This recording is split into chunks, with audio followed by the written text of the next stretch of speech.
Hello everyone, आज हम इस वीडियो में डिस्कस करने वाले हैं क्लास 11 की जो आपकी बायोलॉजी बुक है वो है chapter number 18 body fluids and circulation. इस चैप्टर को आज हम आगे कवर करने वाले हैं। प्रीवियस वीडियो हमने क्या पढ़ा था एक बार देखते हैं। अगर आपको वीडियो देखनी है तो आप मेरे चैनल में जाकर देख सकते हैं। डिटेल में पढ़ना है तो हमने डबल सर्कुलेशन जो स्टार्ट किया था उसमें हमने जो डबल सर्कुलेशन में जो पहले तो लेयर्स हमने पढ़ी थी ब्लड वेसल्स की, जो आर्टरी वेन्स कैपिलरीज होती है उनकी जो ब्लड वेसल्स की हमने लेयर्स पढ़ी थी इनकी।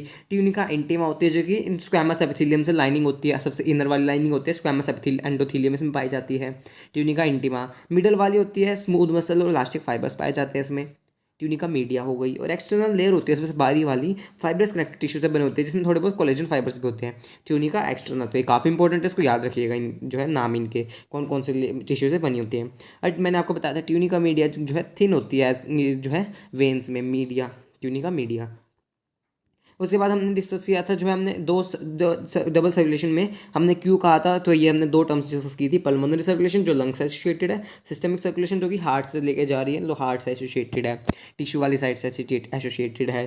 तो हमने जो है फ्लो डिस्कस किया था। पल्मोनरी सर्कुलेशन में हम क्या पढ़ा था, राइट वेंट्रिकल से जो है पल्मोनरी आर्टरी के थ्रू, पल्मोनरी आर्टरी के थ्रू वहाँ पे लंग्स में, लंग्स से पल्मोनरी वेन्स के थ्रू जो है लेफ्ट एट्रियम में आ जाएगा ब्लड। तो ये फ्लो हमने पढ़ा था पल्मोनरी सर्कुलेशन में। फिर उसके बाद हमने जो है सिस्टमिक सर्कुलेशन देखा था, लेफ्ट वेंट्रिकल, फिर उसके बाद आयोटा, फिर उसके बाद टिश्यू, फिर सुपीरियर वेना कावा या फिर इन्फीरियर वेना कावा के थ्रू कहाँ पे आ जाएगा, वापस राइट एट्रियम में आ जाएगा। तो हमने ये फ्लो देखा था।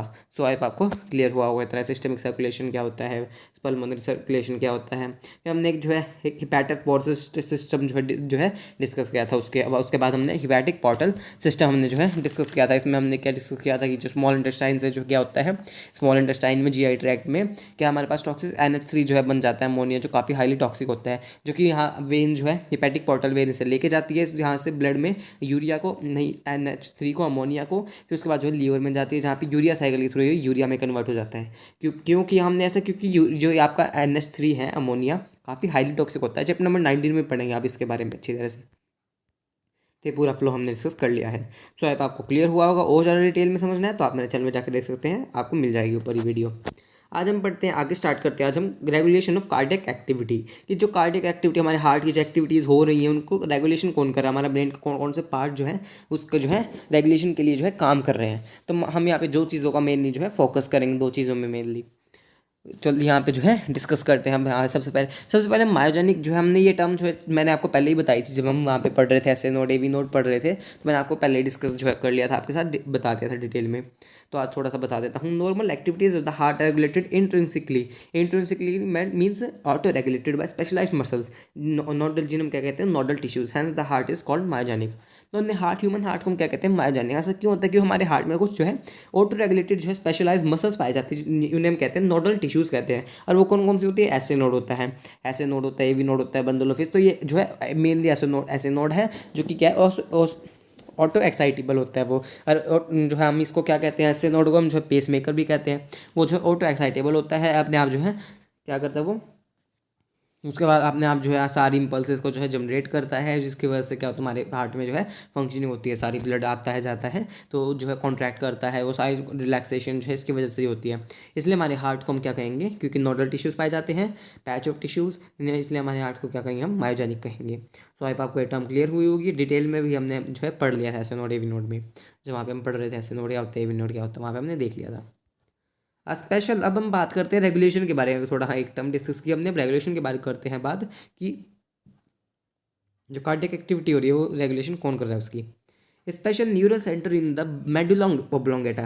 तो मेडुलम ओब्लोंगेटा जो आपका ब्रेन का रीजन है वहाँ पे क्या पाया जाता है, can moderate the cardiac function through autonomic nervous system. अब जो आपके अलग जो नर्वस सिस्टम की हम बात करें तो इसमें अलग अलग डिविजन्स होती है। एक होता है CNS होता है, central nervous system, chapter number 21 में डिटेल में पढ़ना है हमें, बस एक थोड़ा सा बता देता हूँ क्योंकि यहाँ पे नाम आया है।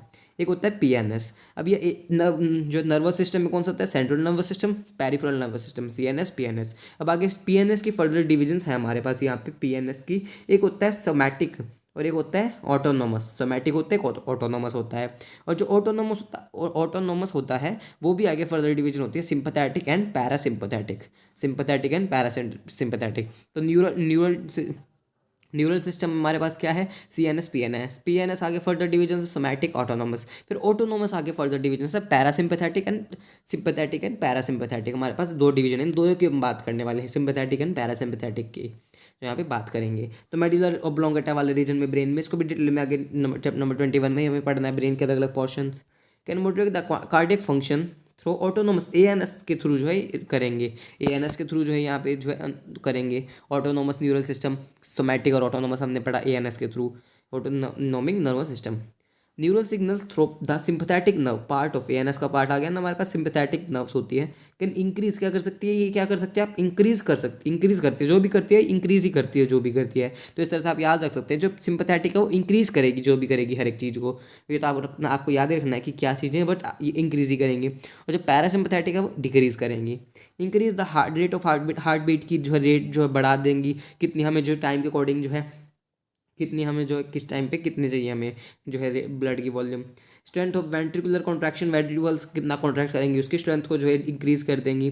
देयर बाय कार्डियक आउटपुट, ये कर सकती है कार्डियक आउटपुट को भी, इसलिए जो हम इंक्रीज कर सकती है, दो चीज़ें करेंगी तो मतलब कार्डियक आउटपुट को भी करेंगी। तो ये चीज़ें क्या कर सकती है, इंक्रीज कर सकती है, सिंपैथेटिक नर्व्स कर सकती हैं सारा काम।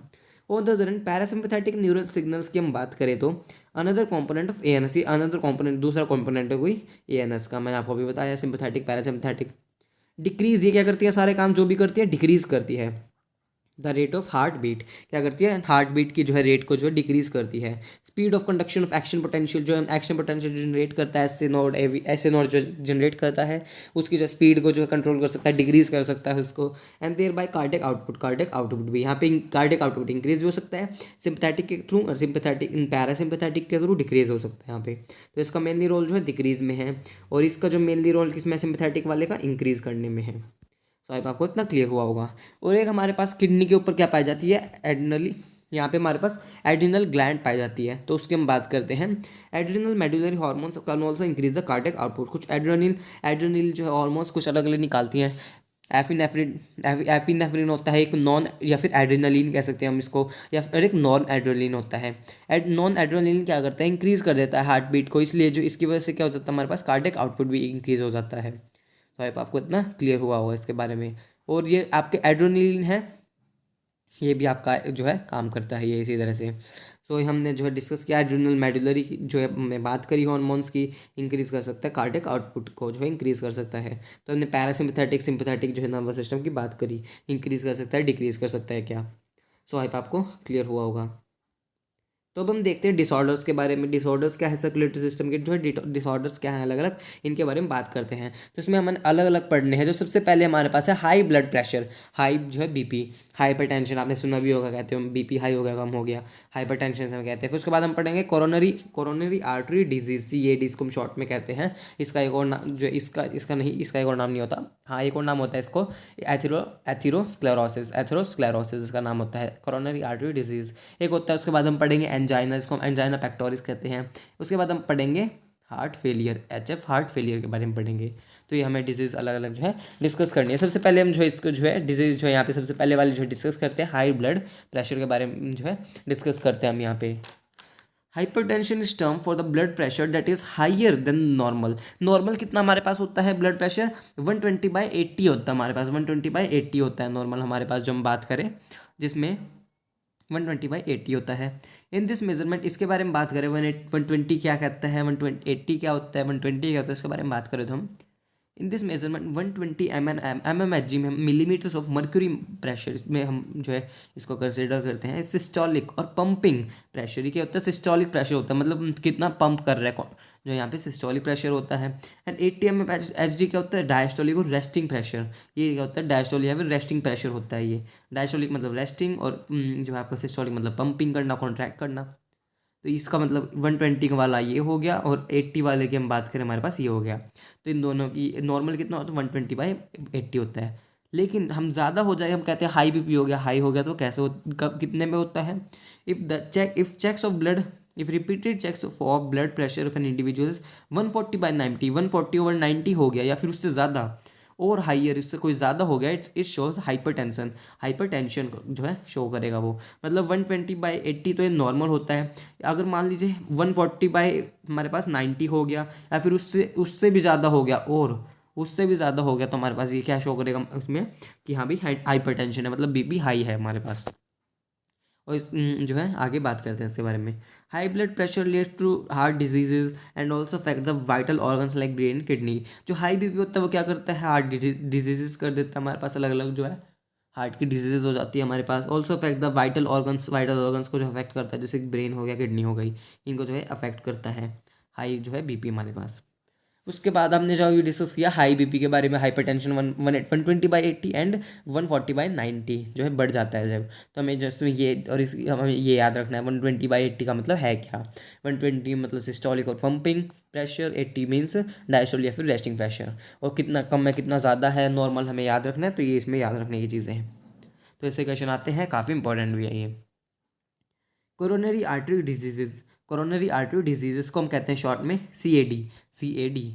Coronary artery disease often refer to as atherosclerosis हम इसको कहते हैं। Affects the vessels that supply blood to the heart muscle. ये किसको अफेक्ट करती है, उन वेसल्स को, जो उन ब्लड वेसल्स को सब जो है ये क्या करती है, अफेक्ट करती हैं, जो कि हार्ट की मसल्स को सप्लाई करेंगी। मतलब क्या हो गया, उन ब्लड वेसल्स को जो है ये अफेक्ट करेंगी, उन ब्लड वेसल्स को ये अफेक्ट करेंगी जो है, अफेक्टिंग द वेसल्स जे supply blood to the heart muscle, जो कि ब्लड किसको सप्लाई कर रही है, हार्ट की मसल्स को सप्लाई कर रही हैं, तो ये उनको सप्लाई करें, उसको जो है अफेक्ट करेगी।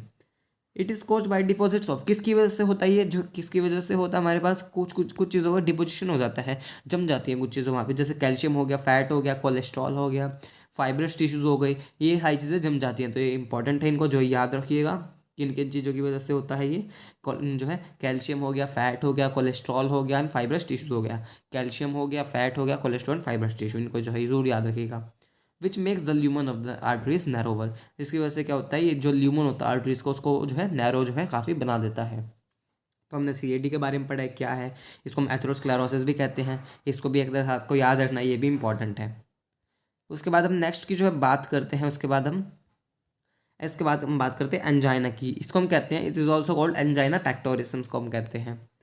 Symptom of acute chest pen, ये आपको जरूर याद रखना, एक्यूट या फिर क्रॉनिक, तो ये क्या है, एक्यूट है। Acute chest pain appears when no enough oxygen reaching the heart muscle, हमारे जो हार्ट की मसल है उसमें जो है प्रॉपरली क्या हो रही है, ऑक्सीजन की सप्लाई जो है प्रॉपर नहीं हो रही है, ये इसकी वजह से जो है होता है, ये जो है एंजाइना होता है।